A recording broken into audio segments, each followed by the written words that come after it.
Good morning students. हमारा last topic था charge, properties of charge and conservation of charge, quantization of charge. These are the few things which we have done about the charge.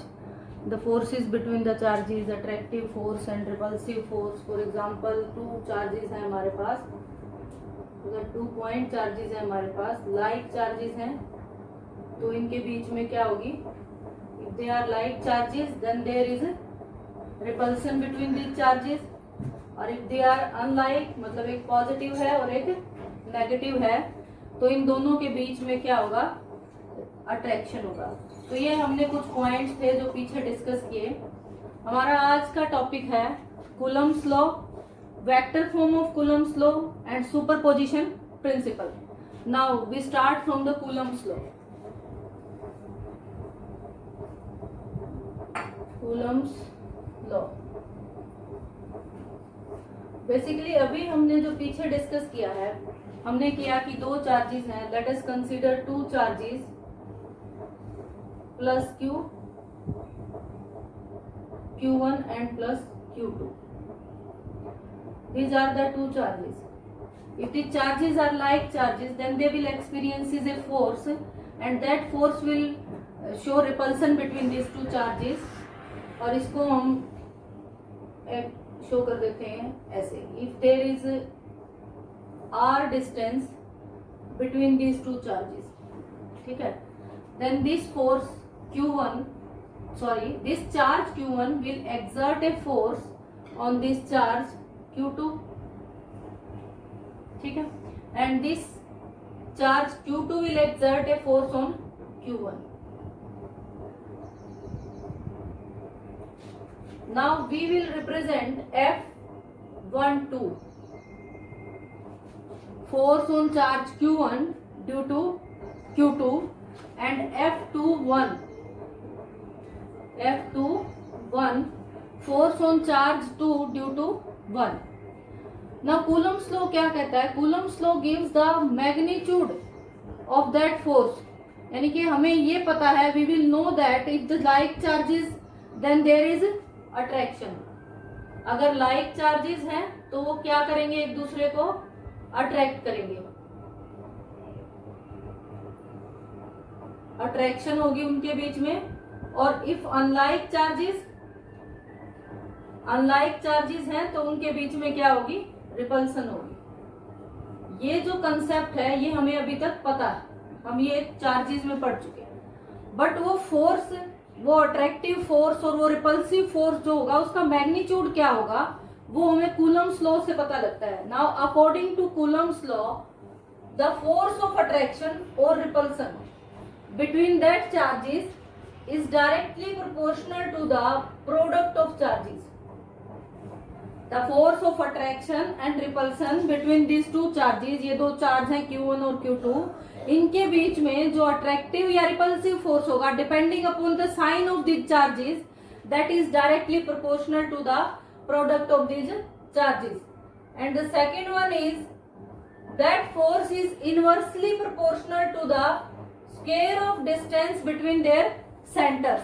इन दोनों के बीच में जो distance है वो हमने लिया है r, तो that force is inversely proportional to 1/r². Now F is combining these two factors Q1 Q2 by r². This is the statement of Coulomb's law and this is the mathematical representation of Coulomb's law.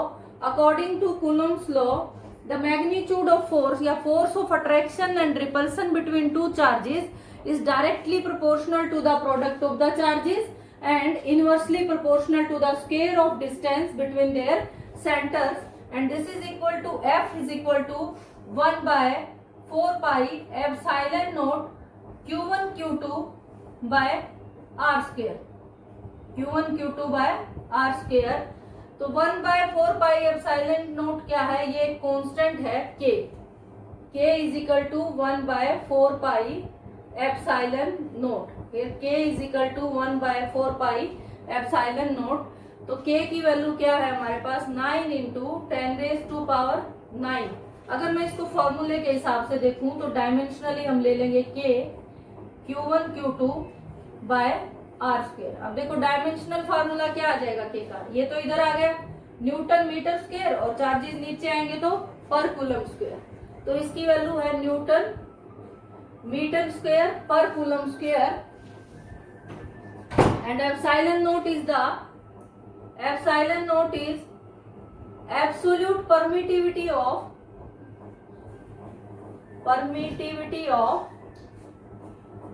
free space, absolute permittivity of free space, and its value is 8.85 into 10 raised to power minus 12 unit. देखो ये reverse है एक दूसरे के, तो unit क्या हो जाएंगे, यहाँ से उल्टी हो जाएंगी। ये क्या हो जाएगा कूलम स्क्वायर, न्यूटन ये थी न्यूटन मीटर स्क्वायर पर कूलम स्क्वायर थी, तो ये हो जाएगी कूलम स्क्वायर पर मीटर स्क्वायर और पर न्यूटन। ठीक है, these are the units of epsilon naught. और ये वैल्यू जो है ये अच्छे से याद रखें कि एप्सिलॉन नोट की वैल्यू क्या होती है और के की वैल्यू क्या है। के is a constant and epsilon note is the absolute permittivity of free space, absolute permittivity of free space. Now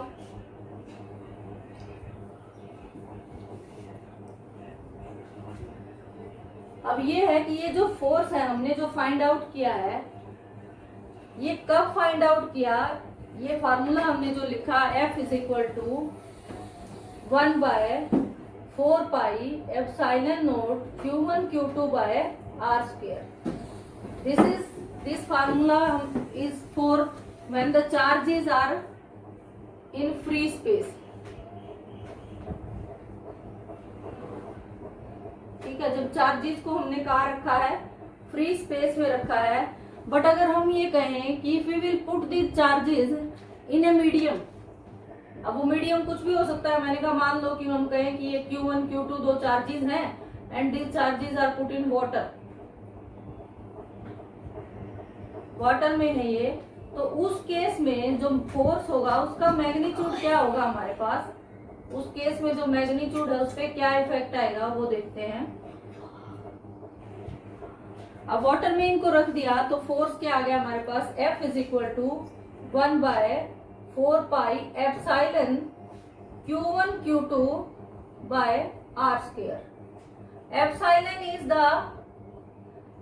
absolute permittivity of medium,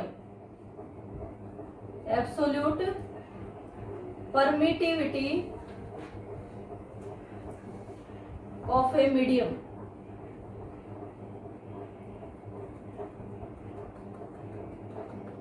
ठीक है, अब अगर मैं इन दोनों को कंपेयर करूं, I will represent this by Fm, F divided by Fm।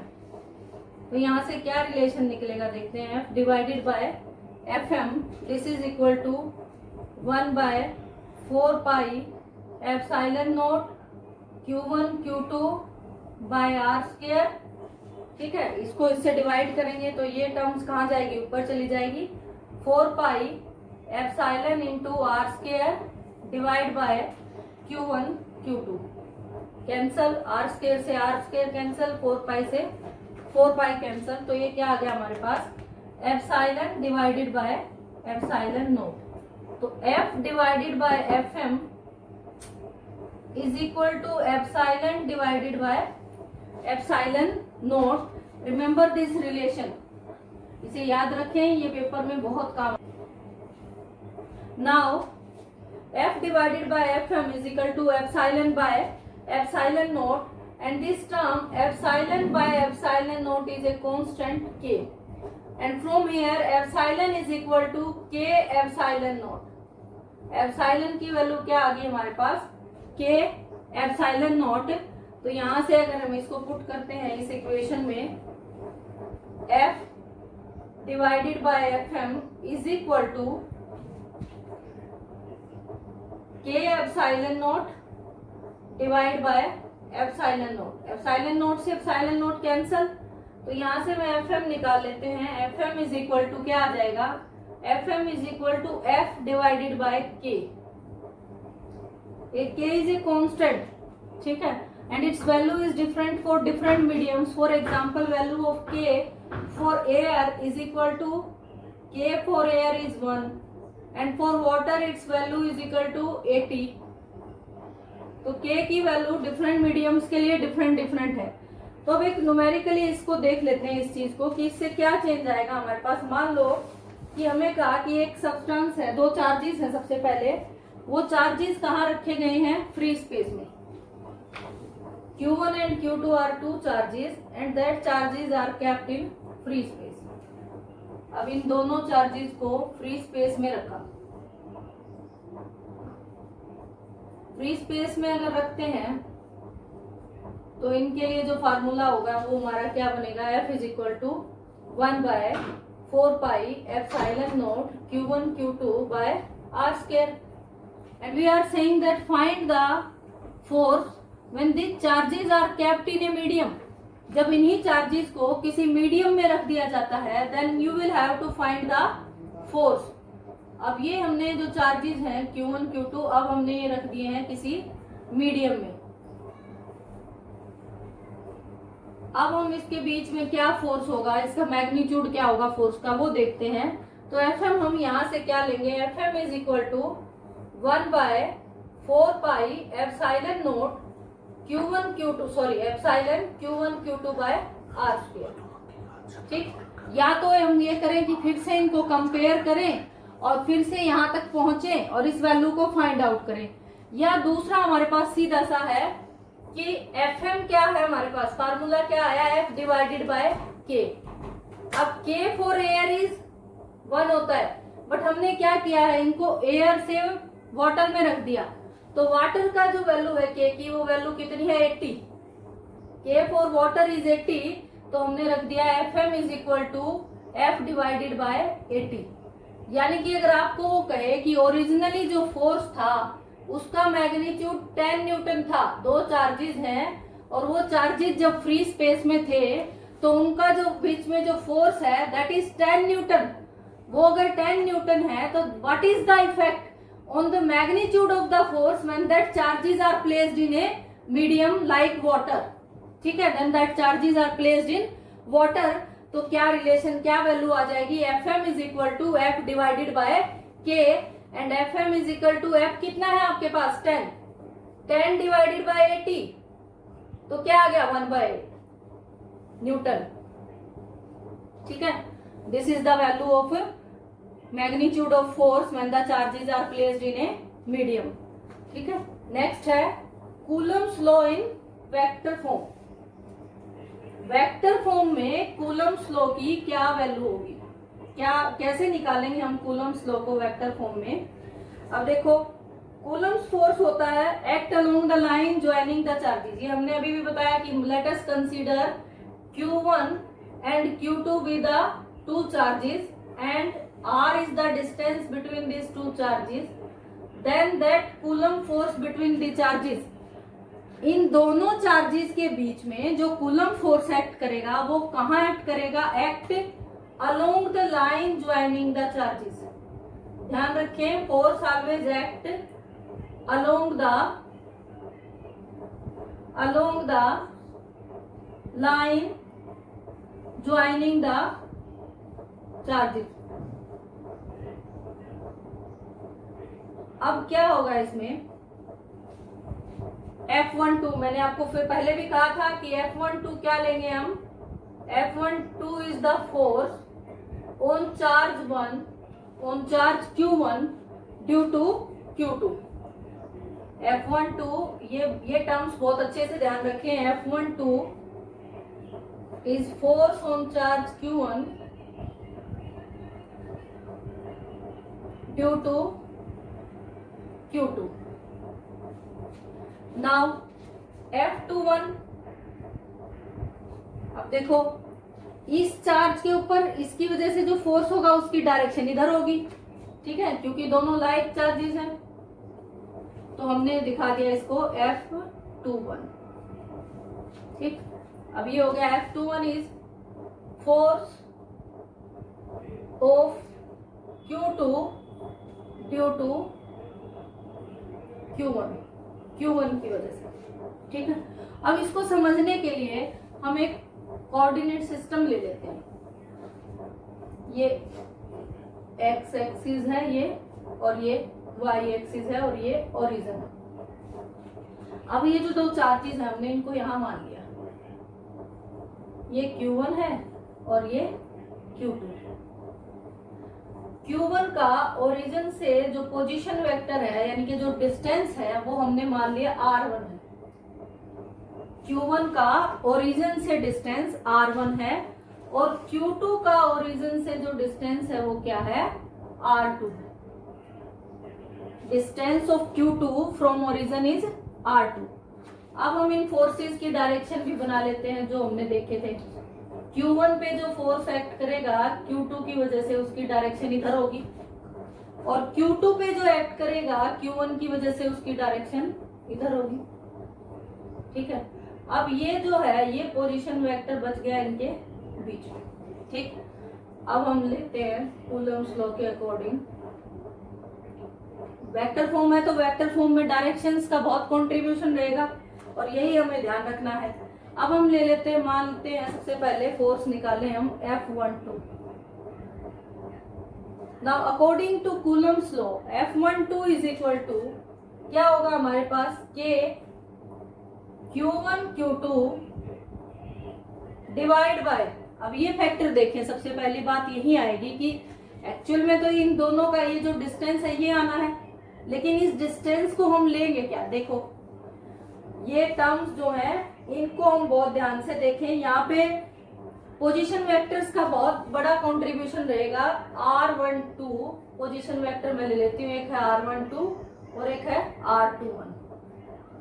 ठीक है, अब R12 क्या है, vector in direction from Q1 to Q2, vector in direction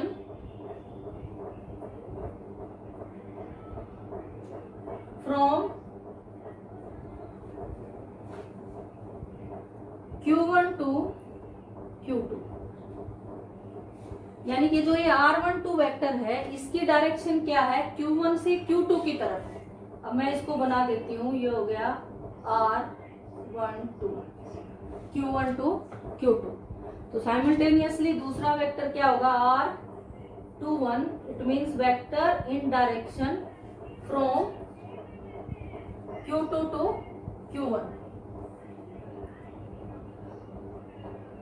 vector in direction from Q2 to Q1। ठीक है, अब ये जो ले रहे हैं हम फोर्स F12, देखो F12 की डायरेक्शन कहाँ है, इधर है। तो F12 की डायरेक्शन में कौन सा यूनिट वेक्टर है, आप ये देखें F12 की डायरेक्शन में कौन सा यूनिट वेक्टर है, R21 है। तो हम यहाँ क्या लेंगे, R21 into Q1 Q2 bye R21 का square into R21 unit vector. ठीक है, ये यूनिट वेक्टर ही हमें डायरेक्शन बताता है। फिर ले लिया हमने F21। अब F21 क्या होगा, देखो F21 की डायरेक्शन में कौन सा यूनिट वेक्टर है, R12, तो हम उसको लेंगे Q1 Q2 divide by R12 का square into R12 unit vector, ये वैल्यू आ गई। ठीक है, मैं फिर से रिपीट कर रही हूँ, इस बात को ध्यान रखिए। F12 है force on Q1 due to Q2। ठीक है, और इसकी डायरेक्शन में जो यूनिट वेक्टर है वो है R21। R21 क्या है हमारे पास, vector in direction from Q2 to Q1, यानी कि वो वेक्टर जिसकी डायरेक्शन क्या है, Q2 से Q1 पे, Q1 की तरफ। तो ये जो Q1 फोर्स है इस पे, तो इट मींस Q2 से Q1 की तरफ डायरेक्शन इसकी होती है, तो ये यूनिट वेक्टर होगा हमारे पास। तो इसलिए हमने इसमें क्या लिया है, F12 में R21 का स्क्वायर इंटू R21। अब इनकी वैल्यूज निकाल लेते हैं, R12 और R21 की। डायरेक्शन का कंसेप्ट ही ध्यान रखना है आपको। And according to triangle law of vector addition, triangle law of vector addition हमें क्या कहता है, देखो आप ध्यान से देखना। अब मैं निकालूं, मान लो मुझे निकालना है R21। ठीक है, तो हम ये जो ट्रायंगल है OAB, इस ट्रायंगल में, in triangle OAB, OA plus AB is equal to क्या बनता है हमारे पास, ओ बी, ओ ए ये साइड प्लस ये side, this is equal to this side. तो ओ ए क्या है, ओ ए की वैल्यू है R2, R2 प्लस, अब इस डायरेक्शन में देखें इधर, क्योंकि triangle law of vector addition के अकॉर्डिंग क्या आता है, एक साइड अगर आपके पास ये है दूसरी ये है, दोनों साइमल्टेनियसली रिप्रेजेंट करती हैं किसी वेक्टर को, तो थर्ड वेक्टर क्या रिप्रेजेंट किया जाएगा, उन दोनों के सम के इक्वल। ठीक है, तो यहां से ये बनता है जैसे R is equal to A plus, तो मैंने यही अप्लाई किया, ये आ गया R2 plus R21 is equal to R1, ये वैल्यू आ गई। तो यहाँ से R21 की वैल्यू क्या आ गई हमारे पास, R21 is equal to R1 minus R2, R21 is equal to R1 minus R2, it means final position minus initial position, ये वैल्यू यहाँ लिख लेते हैं, ये आगे पुट करनी है। तो R21 is equal to R1 minus R2, R1 minus R2, दूसरी वैल्यू और निकाल लेते हैं। वैसे ट्रायंगल लॉ अप्लाई करते हैं, ट्रायंगल लॉ अप्लाई करते हैं, ट्रायंगल OAB। अब किस डायरेक्शन में जाना है, इस फोर्स की डायरेक्शन में। अब इस फोर्स की डायरेक्शन में आना है तो ये साइड प्लस ये vector is equal to this vector. तो यहां से क्या आ गया हमारे पास, R1 plus R12 is equal to R2, it means R12 is equal to R2 minus R1। तो ये जो वैल्यू आ गई R12 की, ये भी क्या है, फाइनल माइनस इनिशियल। ये ध्यान रखें, अगर वैसे याद नहीं आता है कंसेप्ट, कहीं दिमाग में कंफ्यूजन हो जाती है, तो हमेशा ध्यान रखें कि फाइनल पोजीशन माइनस इनिशियल आपको करना है, वेक्टर की वैल्यू आ जाएगी। तो यहां से क्या आ गया हमारे पास, R12 is equal to R1, R12 is equal to R2 minus R1, ये वैल्यूज आ गई। ठीक है, अब इन वैल्यूज को वेक्टर लॉ में ऐड करते हैं, पुट करते हैं इन इक्वेशंस में। सबसे पहले तो यहां से हम एक रिलेशन और निकाल लेते हैं इन दोनों से। अब यहाँ देखो R21 क्या है हमारे पास, R21 is equal to R1 minus R2। ठीक है, अब मैं अगर यहाँ पे माइनस कॉमन ले लूं तो ये क्या बन गया, R2 माइनस R1, ये आ गई वैल्यू। और R2 माइनस R1 किसकी वैल्यू है, R12 की, तो this is equal to R12। तो इट मीन्स R21 जो वेक्टर है हमारे पास, वो किसके इक्वल आ गया, नेगेटिव ऑफ R12 के। ये पॉइंट भी आप याद रखें, ये भी हम यहाँ लिख लेते हैं, R21 is equal to minus R12। तो यहां से क्या आ गया आप हमारे पास, इन वैल्यूज को हम पुट कर देते हैं इस इक्वेशन में। सबसे पहले इसमें पुट करते हैं, F12 क्या बन जाएगा, देखो F12 इज इक्वल टू के Q1 Q2 divide by R21, R21 का स्क्वायर। इससे पहले एक और पॉइंट ध्यान करते हैं, क्योंकि वो फिर बाद में आपको कंफ्यूजन होगी। एक चेंज और कर लेते हैं हम इसमें, कोई भी यूनिट वेक्टर है उसको हम रिप्रेजेंट करते हैं, unit vector is represented by this form, यानी कि vector divided by its magnitude. Unit vector की डेफिनेशन ही क्या होती है, it is a vector divided by its magnitude. अब मैं इसको ऐसे भी लिख सकती हूँ, मैग्नीट्यूड को हम डायरेक्टली ऐसे भी लिख सकते हैं। तो अगर ये वेक्टर है आपके पास, R21 यूनिट वेक्टर है, तो इसका मतलब ये वैल्यू क्या हो गई, R21 डिवाइडेड बाय R21 का मैग्नीट्यूड। सिमिलरली R12 क्या हो गया, R12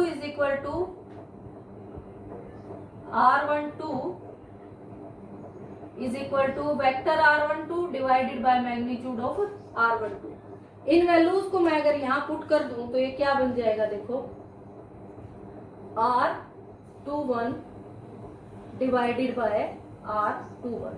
ठीक है, यहां रख दिया R12 था, तो डिवाइडेड बाय R12। ठीक, अब ये वैल्यूज क्या आ गई, यहां से देख लेते हैं। ये वैल्यूज आ गई हमारे पास F12 इज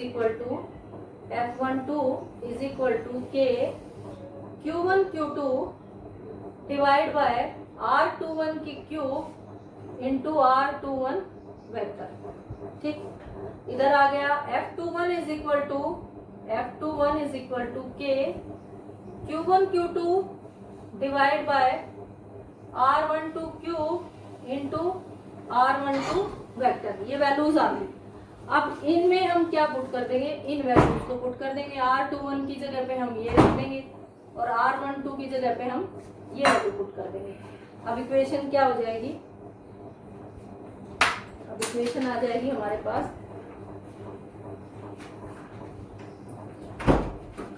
F12, देखो इसको ध्यान से, F12 इज इक्वल टू के Q1 Q2 divide by R21 है तो क्या आ गया R1 minus R2 cube into ऊपर क्या है R1 माइनस R2। ठीक है, अब F21 इज इक्वल टू के Q1 Q2 divide by R12 की वैल्यू देखो क्या है R2 minus R1 cube into R2 minus R1। ठीक है, ये वेक्टर फॉर्म है। This is the vector form of Coulomb's law. ठीक है, this is the vector form of Coulomb's law, ये प्रूव हो गई। अब इसमें एक चीज और देखें, अगर ये वैल्यू हमने कहा था कि R21 इज इक्वल टू अभी अभी निकाला था माइनस R12। ठीक है, और दूसरी बात हम करते हैं, ये जो है ये टर्म है मैग्नीट्यूड, और अगर मैग्नीट्यूड की फॉर्म में बात करें हम तो R12 यानी कि R1 minus R2 is equal to R2 minus R1। Magnitude के टर्म में ये वैल्यूज क्या होती है हमारे पास, इक्वल होती है। ठीक है, इनसे कोई फर्क नहीं पड़ता, इनमें कोई साइन कन्वेंशन नहीं आएगा। सिर्फ क्या वेरिएशंस है इन इक्वेशंस में, इन वैल्यूज की, इन दोनों वैल्यूज की वेरिएशन है। तो दोनों इक्वेशंस को देखते हैं, यानी कि फर्स्ट और सेकंड, और एक काम करते हैं, किसी भी एक इक्वेशन में ये जो वैल्यू है इसको रिप्लेस कर देते हैं। जैसे R1 माइनस R2 है ना, इसकी जगह मैं लिख देती हूँ R2 माइनस R1। तो ये क्या बनेगी, जैसे 4 ले लिया हमने, F12 इज इक्वल टू के Q1 Q2 divide by R2 minus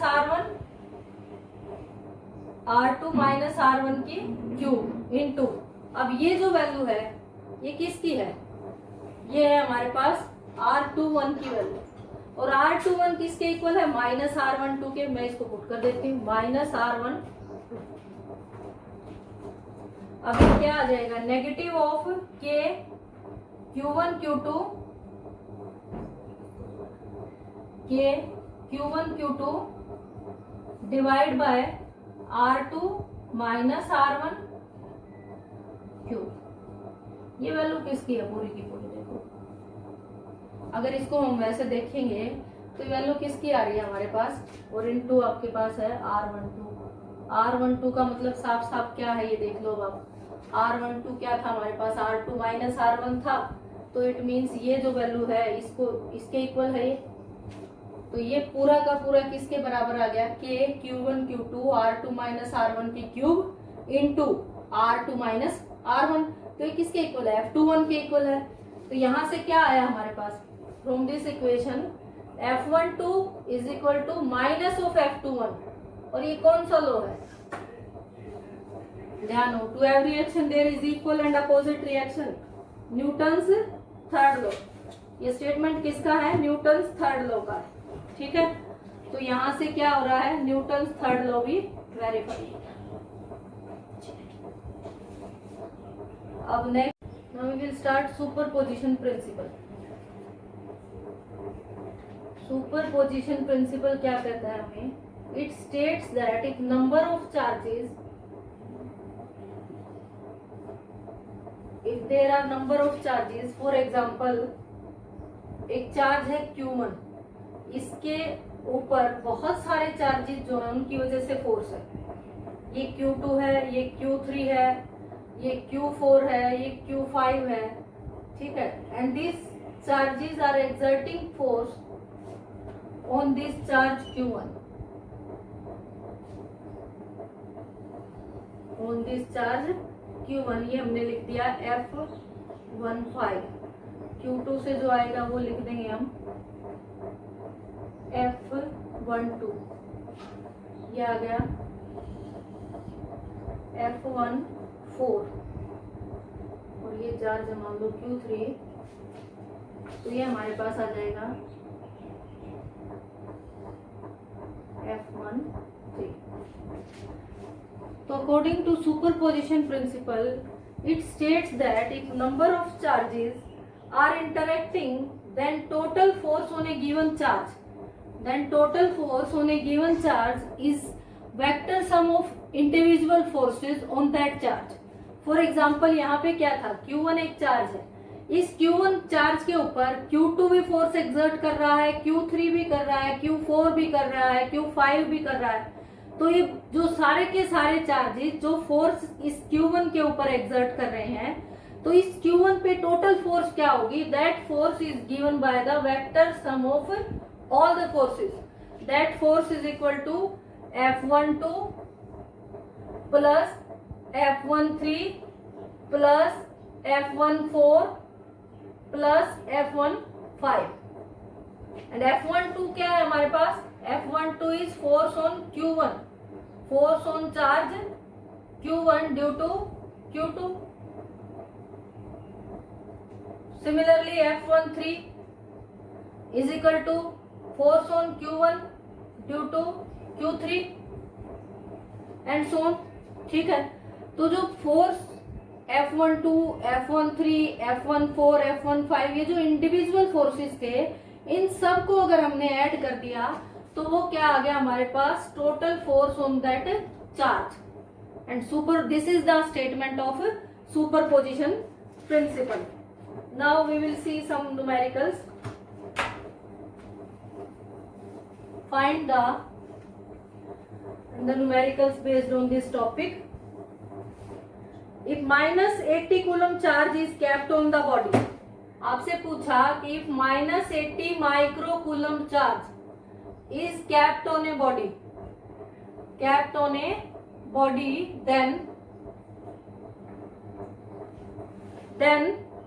calculate the total number of electrons. Then calculate total number of electrons, ठीक है। वो कह रहा है आपको कि इतने कूलम चार्ज जो है ना किसी बॉडी पे रखा है, तो आपको क्या कैलकुलेट करना है, total number of electrons calculate करना है। हमें क्वांटाइजेशन ऑफ चार्ज में पढ़ा था Q इज इक्वल टू क्या होता है Ne, और यहाँ पे आपको Q क्या दिया है, -80 माइक्रो कूलम का मतलब है, माइक्रो मीन्स 10⁻⁻⁶, ठीक है। और निकालना है आपको N, बहुत आसान है। तो N क्या आ जाएगा यहाँ से, Q डिवाइडेड बाय E, ठीक है।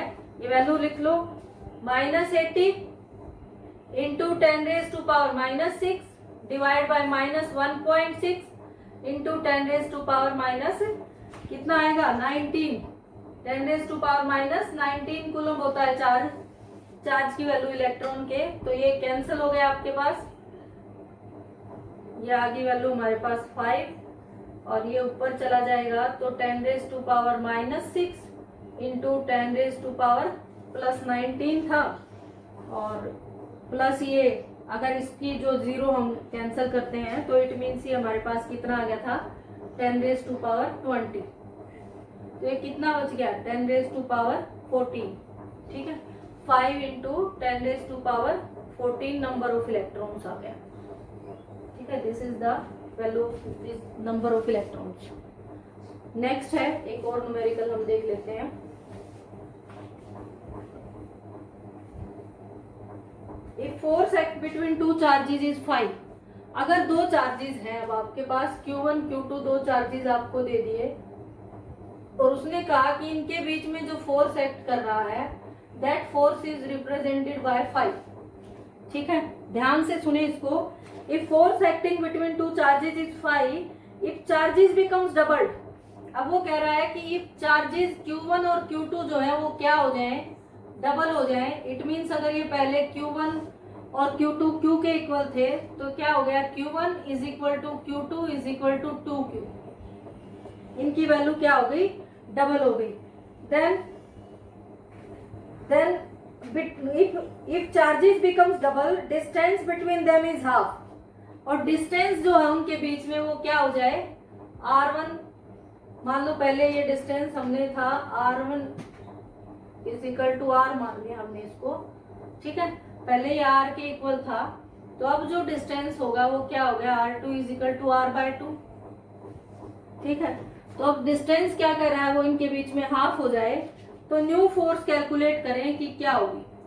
Then find the new force.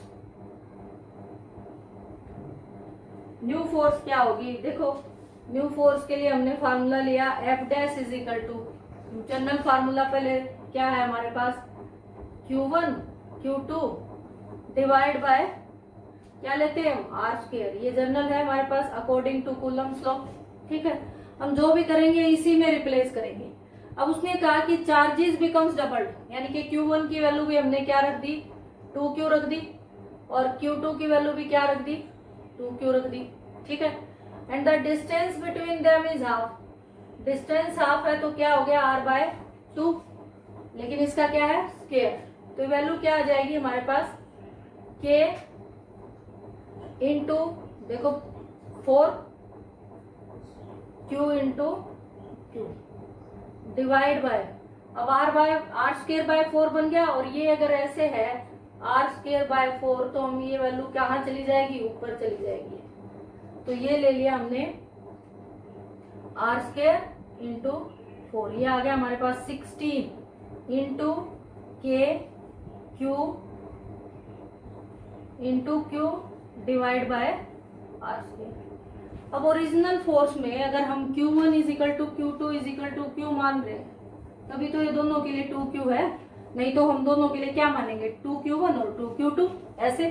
तो अगर ये है तो यहाँ भी क्या है, K into Q divide by R²। तो ये किसकी वैल्यू है, जो पहले फोर्स था हमारे पास। तो इसका मतलब ये क्या आ गया, 16 इंटू F।